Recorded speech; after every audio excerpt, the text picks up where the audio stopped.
I'm ready to start now. I give up. I said I was going to video every day of this trip. That's not possible. So today you'll get the rest of the story of the video of the trip from Haifa to Rome.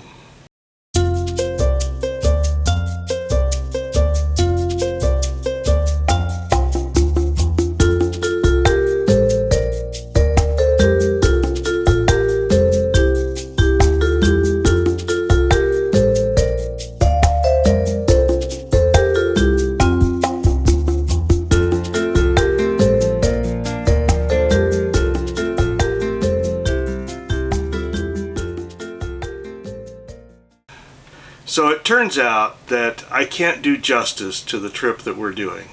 I tried to video every day and to post every day, and the problem is that it's difficult to find the time and have all the logistics work out to be able to upload. And when I do, I'm dissatisfied because it doesn't really give a good sense of what happened in that day. So what I've decided to do now is just do a video. This is going to highlight the 11 days of our cruise from Haifa to Rome. And I'll just give you a sentence or two of each day, tell you where we went, what happened in a sentence or two, and then when we get back home, I'll go more in depth to each one. So let's kick it off. On day one, we boarded the ship in Haifa. We've boarded several cruise ships before.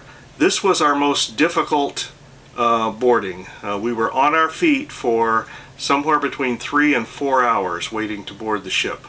And there was not insufficient seating. There were issues with the boarding, and that would affect us for the first couple of days of the trip. To be fair, it is Norwegian's first ever sailing from Israel, from any port in Israel. They had stopped before, but they had never done an embarkation in Israel before. And the Israelis were changing the rules even up to the night before we boarded. So we set sail on that first day from Haifa. The second day we stopped in Jerusalem. I've already done a video of Jerusalem. Ellen's foot was bothering her, so I went into Jerusalem and saw the sights that day, had an excellent excursion. And on day 3 we went to Cyprus. That's also one that we've posted. We both went into the city of Cyprus that day and enjoyed a good day. So those I'm not going to go repost. Day 4 was Rhodes. Rhodes is the site of the Colossus of Rhodes, one of the 7 wonders of the ancient world. It has a medieval city there that's fun to explore.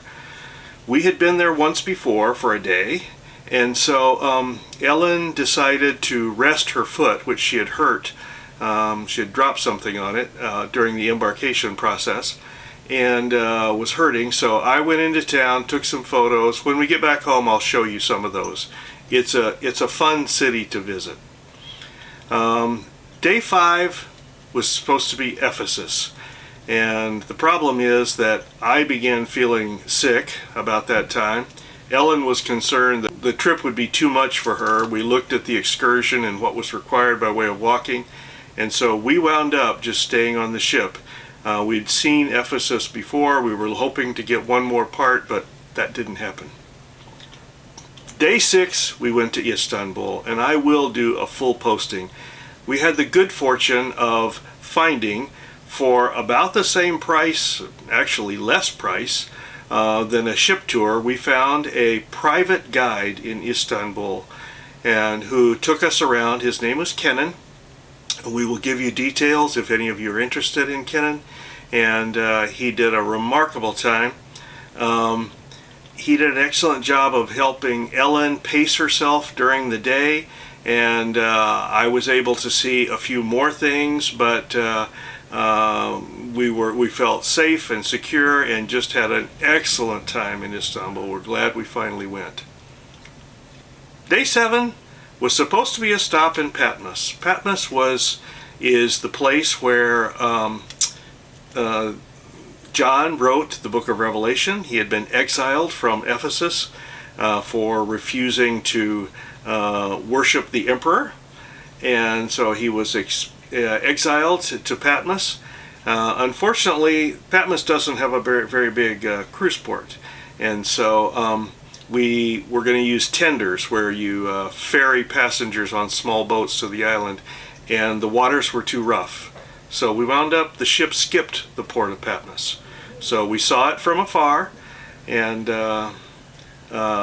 we saved our energy for the next stop. The next day, day 8, was Athens. Now, Ellen and I had been to Athens before. We'd been on a cruise that had started in Athens, so we had spent 3 or 4 days there.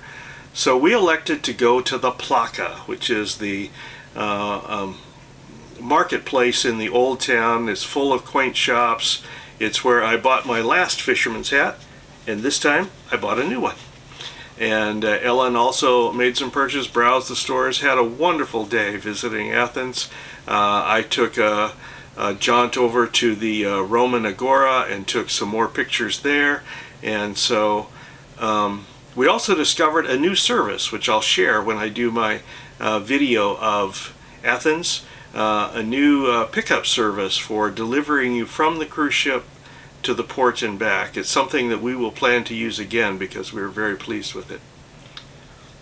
Day 9 of 11 was a sea day, and we're working our way towards Italy. And during the day, what we did is we joined the cruise critic group on each ship.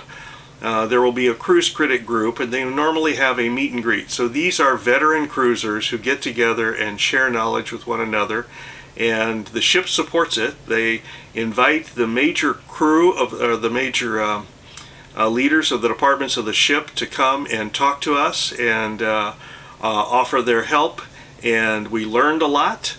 I also wound up interviewing 2 members of the cruise critic group. I had prepared a list of questions for a series I'm going to do on veteran cruisers, what they like, what they don't like, and what advice they would have for new cruisers. So look for that soon. On day 10, we stopped in Naples and went from there on an excursion to Pompeii. I'll do a full episode on Pompeii. You'll love it. On day 11, we went on to the port city for Florence. And this was the first truly bad weather day that we've had on the trip. The temperatures were in the 50s with intermittent rain, sometimes fairly serious. And so we got a little wet, but we took a bus into town, did a tour on our own. We went to a place that we really like to eat, which is Mercato Centrale. We'll give you some pictures of those when I post later. And then we went to a Christmas market. After all, just after Thanksgiving here, and just like in the States, Christmas sales start. In this case, the Christmas market is full of vendors who come from many other countries. So there will be German vendors selling nutcrackers. There will be Austrian vendors selling food. There will be vendors from selling handmade Christmas items. You'll like the video when you see it. So, and then we drove back to the bus, thoroughly drenched, exhausted, and made our way for the final night and our stop in Rome. So this morning we are in the port of Rome. We're going to stay in the same cabin for our second leg, the first time we've ever done a back-to-back. So when I get home, we'll talk about how that went and how we started off our second voyage, our second leg of our trip. On the second leg, I will have much more intermittent video availability. So I'm going to do things like this, where I'm going to post several days at a time and just do a quick summary, and then when we get home we'll do more serious videos. So for now, ciao from Rome. Safe travels.